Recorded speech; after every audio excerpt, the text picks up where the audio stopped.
You are being mapped systematically and deliberately. And what makes this truth so terrifying is that you volunteered for it, not through conscious choice, but through psychological negligence. Have you ever experienced that subtle, unnerving sensation that someone seems to possess an uncanny blueprint of your mind?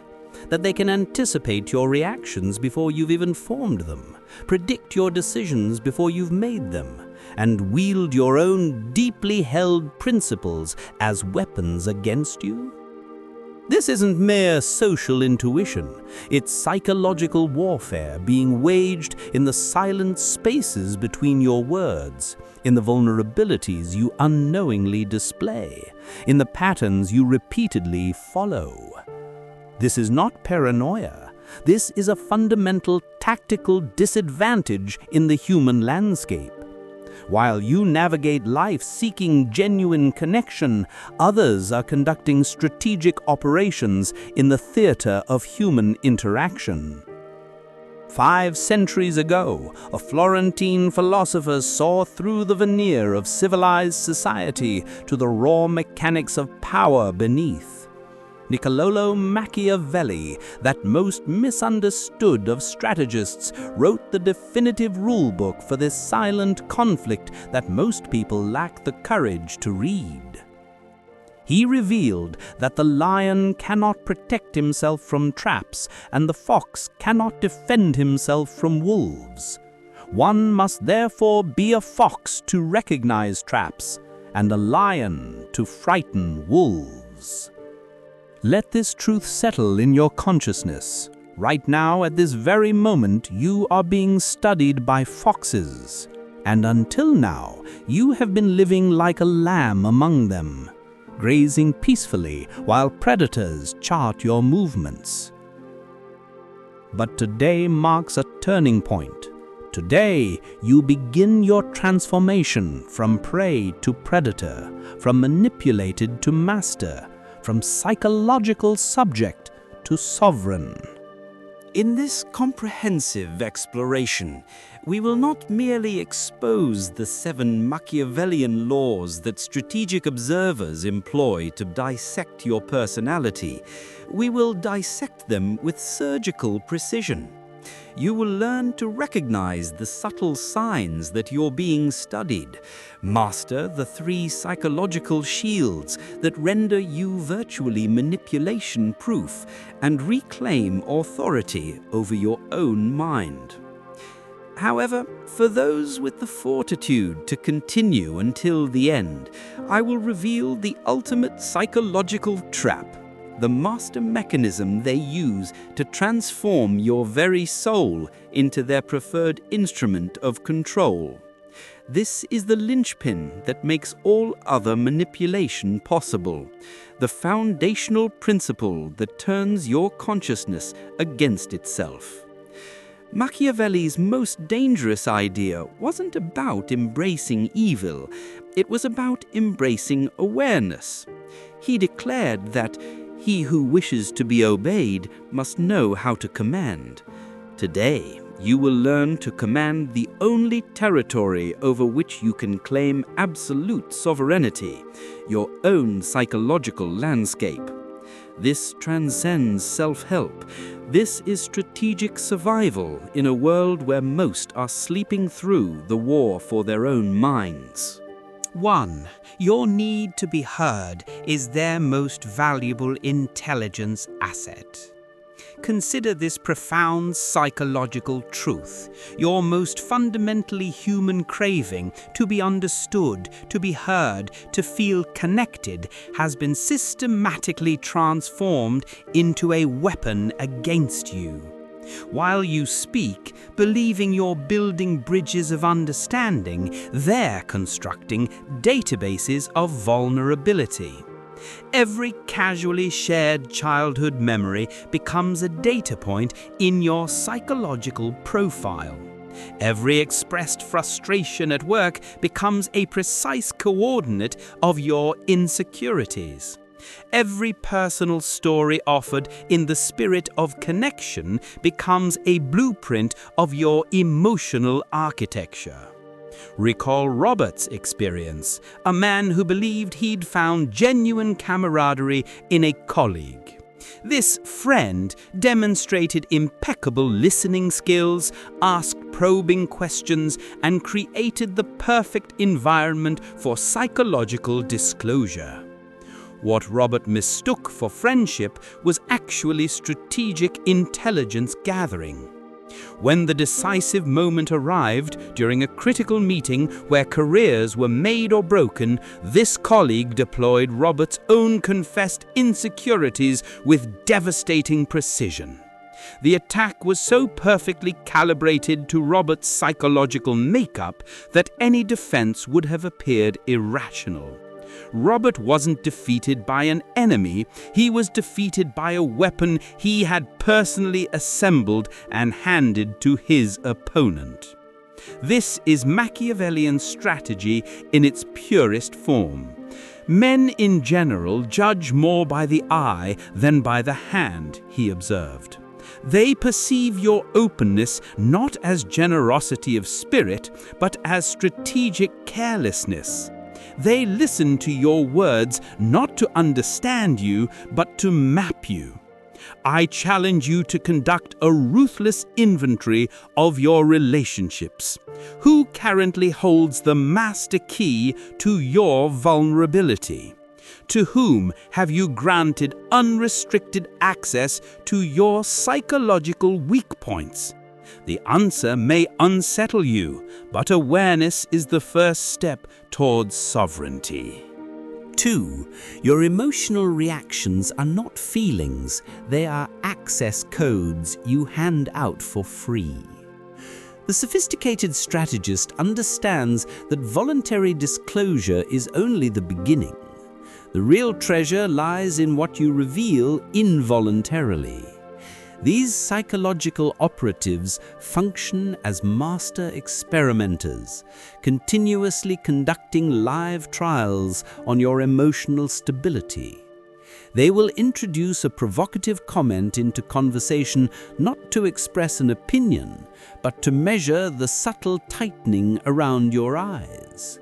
They will praise an idea they know you despise, not to compliment, but to calibrate the intensity of your contempt. They will criticize a principle you hold sacred, not to debate, but to document the fire in your response. Your emotional landscape, every flash of anger, every spark of joy, every shadow of discomfort, isn't private terrain to them.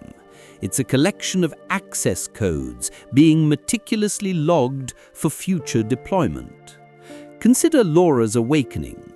She worked alongside a man who consistently made demeaning remarks about women in the workplace. Laura believed her visible discomfort represented a principled stand against sexism. The painful truth she discovered too late was that she wasn't engaged in a moral debate. She was participating in a calibration exercise. Her colleague had identified her trigger with scientific precision. His subsequent strategy was brutally elegant. He would unleash a sexist comment moments before Laura's most important presentations.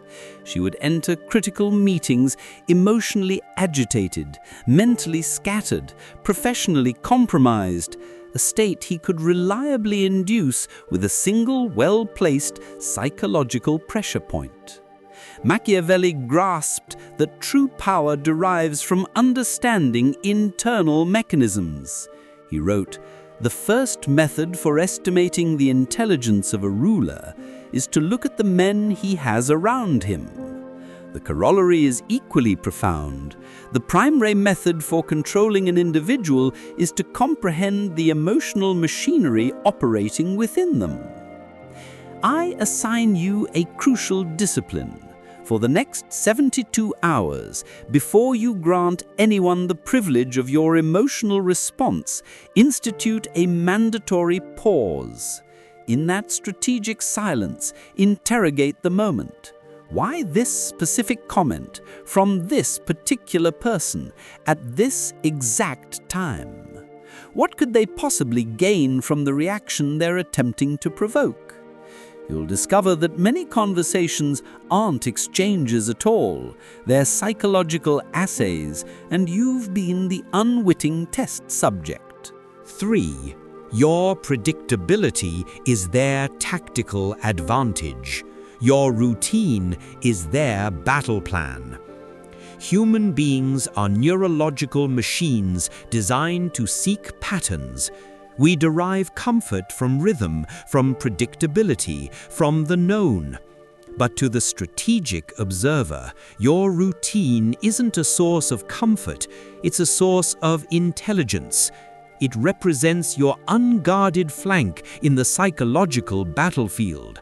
They study the chronology of your existence with the diligence of a military strategist examining a battlefield.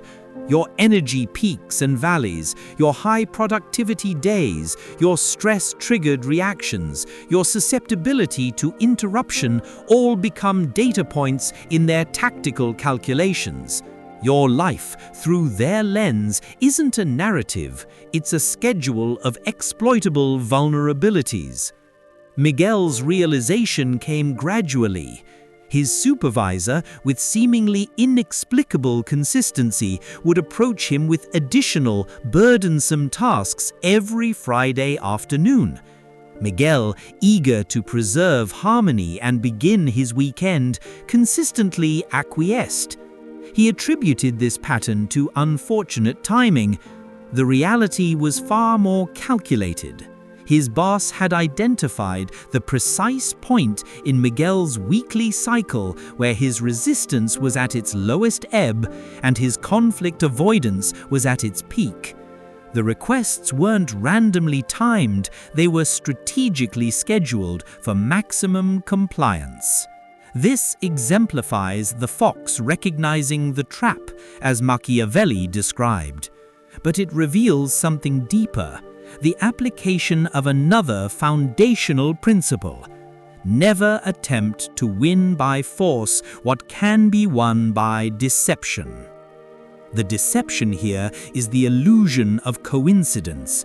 The attack is deliberately timed for when your psychological defenses are routinely lowered. Therefore, your counter-strategy must embrace deliberate, calculated unpredictability. This week, I challenge you to dismantle one deeply ingrained pattern. Alter your schedule without announcement. Vary your rhythms of availability. Transform yourself from a constant in their equation to a variable. Observe carefully, and you'll notice that those who rely on your predictability to navigate their interactions will suddenly falter, their discomfort serving as silent confirmation of their former strategy. 4. Your circle of trust is their circle of influence. The amateur manipulator attacks you directly. The sophisticated operator understands this approach is inefficient and creates unnecessary resistance. The true artist of influence doesn't break down your door. They befriend your doorman, charm your guests, and subtly rearrange the furniture of your social world until you no longer feel at home in your own life. These individuals are master cartographers of your relational landscape. They meticulously identify who you respect, who you love, who you envy, and with whom you have unresolved tensions. They comprehend that they don't need to defeat you directly. They need only to control the network of relationships that surround you. Carmen's awakening unfolded over months. She had a friend who possessed an almost supernatural understanding of their social circle's intricate dynamics. This friend served as a perpetual messenger, a confidant to all, a subtle planter of doubts and strategic information. It took Carmen nearly a year to recognize that this friend wasn't a passive participant in their group. She was its chief architect. She had perfectly mapped Carmen's relational insecurities and was systematically using that knowledge to isolate potential rivals and position herself as the group's indispensable center. This demonstrates a cold, clinical application of Machiavellian insight. A wise ruler ought never to keep faith when by doing so it would be against his interests.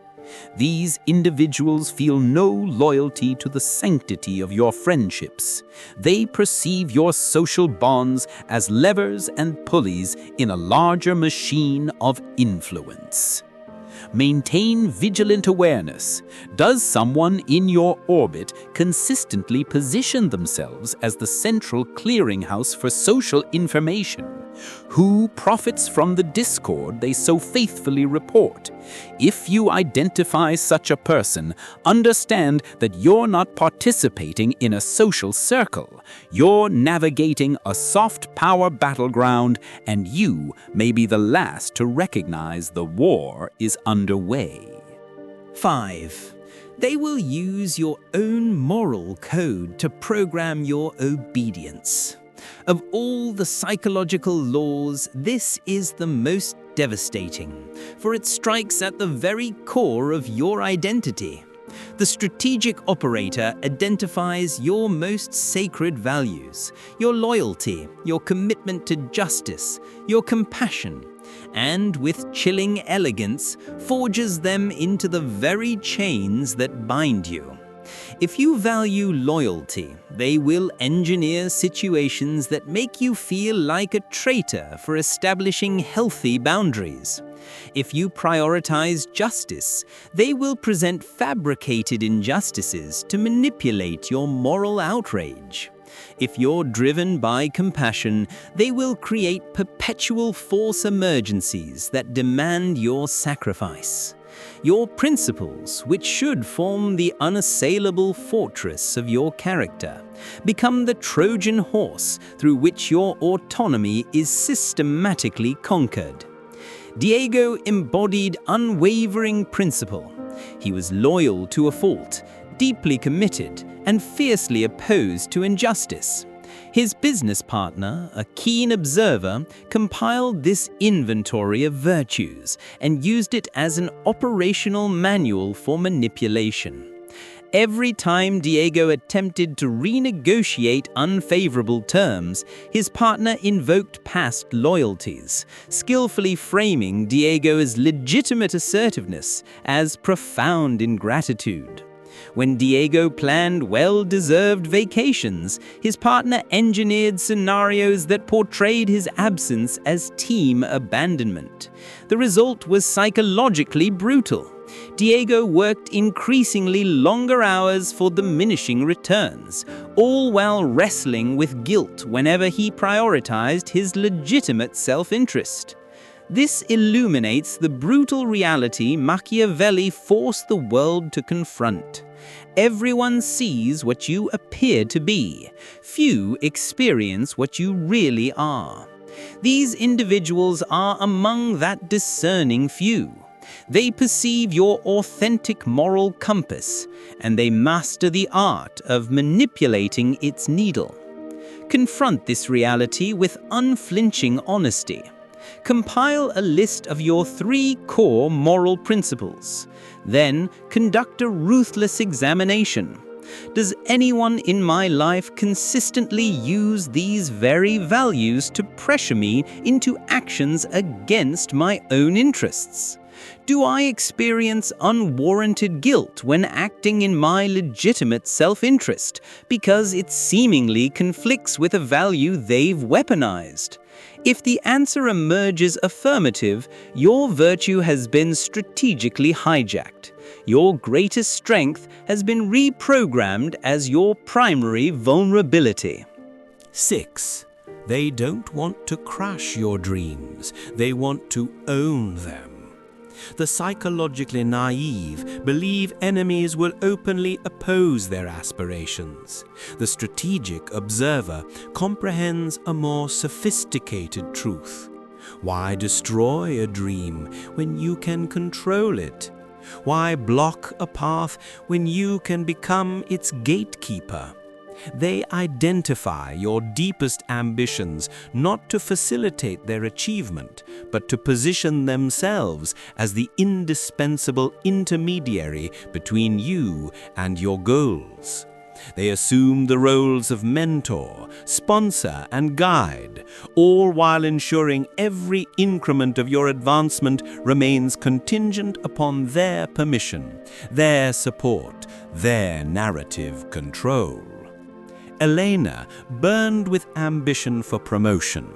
She shared this aspiration with Sandra, who performed the mentor role flawlessly.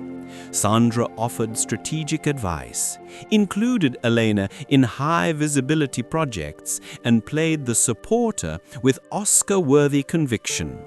Yet every time Elena approached a genuine breakthrough, Sandra would subtly redirect credit or plant sophisticated doubts about Elena's readiness for the next level. She constructed a glass ceiling so transparent that Elena couldn't visually detect it, yet she continuously felt its unyielding pressure. Sandra wasn't a mentor. She was a strategic warden, and Elena's ambition constituted the prison she diligently maintained. This demonstrates a profound understanding of power dynamics. Machiavelli argued that it is much safer to be feared than loved. The underlying rationale is control. Love is conditional and can be withdrawn. But the fear of losing critical support, of having one's ambitions strategically thwarted, this fear becomes a constant, powerful motivator.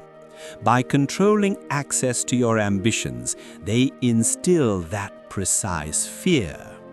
Engage in serious reflection. With whom have you shared the detailed cartography of your future? Do they genuinely illuminate the path forward, or do they merely control the only torch, casting long and intimidating shadows? 7. That ultimate goal is not to use you, but to make you need to be used. We arrive now to the most insidious psychological law, the foundation upon which all sustained manipulation is built. The ultimate objective of the master strategist isn't merely to exploit you intermittently. It's to construct an entire ecosystem of dependency, a gilded cage where you become psychologically, professionally, or emotionally reliant to such a degree that the cost of freedom appears catastrophically high. They identify what you lack: confidence, resources, social capital, emotional support. And instead of empowering you to cultivate these resources independently, they position themselves as the sole generous provider. They don't seek to make you strong. They endeavor to make you permanently need their strength. They ensure your weaknesses are carefully managed, never truly mastered. Carlos confessed his leadership insecurities to his supervisor, Ricardo. A genuine mentor would have guided him toward authentic confidence. Ricardo, a master dependency architect, instead crafted a role for Carlos that provided the illusion of leadership while systematically denying him the experiences that build genuine self-assurance. Carlos remained perpetually uncertain, and thus perpetually dependent on Ricardo's validation and direction. His weakness wasn't a problem to be solved. It was a strategic resource to be carefully managed for Ricardo's benefit. This constitutes what I term dependency engineering, the art of constructing a prison where the walls are composed of accumulated favors and the bars are forged from your own sense of gratitude. Machiavelli understood the power of such constructed realities. The promise given was a necessity of the past. The word broken is a necessity of the present. They fill your history with promises and assistance, creating psychological debt so immense that your present becomes defined by the necessity of your compliance. The signs manifest with unmistakable clarity for those with courage to see. Does someone exist for whom your weakness represents their core business model? Is there someone who consistently positions themselves as the solution while never functioning as the teacher? Someone from whom you feel you cannot distance yourself without incurring losses so profound they feel like existential threats? If these questions resonate, you're not in a relationship of mutual benefit. You're embedded in a system of control, and you've been psychologically engineered for compliance. The Sovereign's Counter-Strategy: Reclaiming Your Psychological Territory. Knowing these 7 laws represents merely the initial phase, the stage of the fox who learns to recognize traps. Now we must awaken the lion within.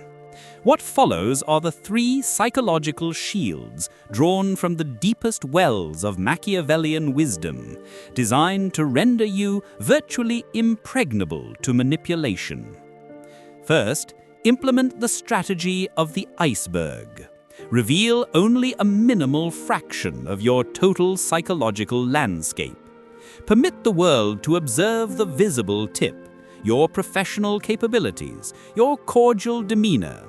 But the immense mass beneath the surface, your personal history, your authentic fears, your deepest desires, your true assessments of others, must remain submerged, protected, strategically invisible. This doesn't constitute dishonesty. It represents sophisticated discretion. As Machiavelli counseled, the vulgar crowd always is taken by appearances. Master the art of appearance. Control the narrative of your perceived identity. Second, master the art of reverse observation. When you detect signs of being studied, transform yourself into the superior analyst. Don't retreat defensively. Advance with detached curiosity. Mentally document their inquiries. Note their timing, their contextual triggers. Then initiate a controlled psychological experiment. Introduce a piece of plausible but fabricated information, a fictitious concern, an invented personal plan. Observe with clinical precision whether and how this information resurfaces. You are no longer their subject. You have become the director of an intelligence operation, with them as the unwitting asset. Third, embody the doctrine of calculated unpredictability. You must deliberately disrupt your own patterns, not with chaotic randomness, but with the strategic intention of confounding your observer's predictive models. The wise man does at once what the fool does finally, Machiavelli noted. Don't await victimization by your own routines. Act preemptively. Vary your responses. Alter your behavioral rhythms. Transform yourself from a solvable equation in their psychological calculations into an unpredictable variable that defies their strategic planning. The final revelation from strategic defense to absolute sovereignty. All this sophisticated psychological defense leads us to the ultimate truth I promised, the dangerous realization that changes everything. The final objective isn't to become a more cunning fox, constantly outmaneuvering every potential manipulator in endless games of psychological chess. That path leads to exhaustion, to paranoia, to a life defined by what you're defending against rather than what you're building toward. The ultimate objective is to graduate completely from the animal kingdom of foxes and lions and to ascend to the station of sovereign. The sovereign isn't defined by their ability to deceive others, but by their absolute command of their own domain. They construct a fortress of self-mastery so formidable, an economy of self-sufficiency so robust that no external actor can discover a point of leverage. They don't merely win the manipulative games, they transform the playing field entirely. They render the very mechanisms of dependency and prediction obsolete, not by fighting against them directly, but by elevating themselves beyond the plane where such games possess power. They endeavor to make you dependent. Your supreme countermove is to build an empire of internal competence so complete that their offers of help become irrelevant. They seek to predict you. Your ultimate defense is to become so rooted in your core principles that your actions, while potentially unpredictable in their tactical execution, remain utterly consistent in their strategic integrity. Machiavelli, so frequently misunderstood as a teacher of darkness, was ultimately a supreme teacher of reality. His most profound lesson was about human agency. God is not willing to do everything and thus take away our free will and that share of glory which belongs to us. That glory belongs to you. It belongs to those courageous enough to perceive the world as it truly exists, not as they might wish it to be. It belongs to those willing to arm their minds with knowledge, their hearts with discernment, and their wills with unshakable sovereignty. If this exploration has illuminated the shadows in your world and awakened the ruler within, then declare your transformation. Let a single word stand as your testament: sovereign. This is not an appeal to fear. It is a call to foresight. It is an invitation to awaken. And now, equipped with both knowledge and strategy, you possess everything required to begin your reign.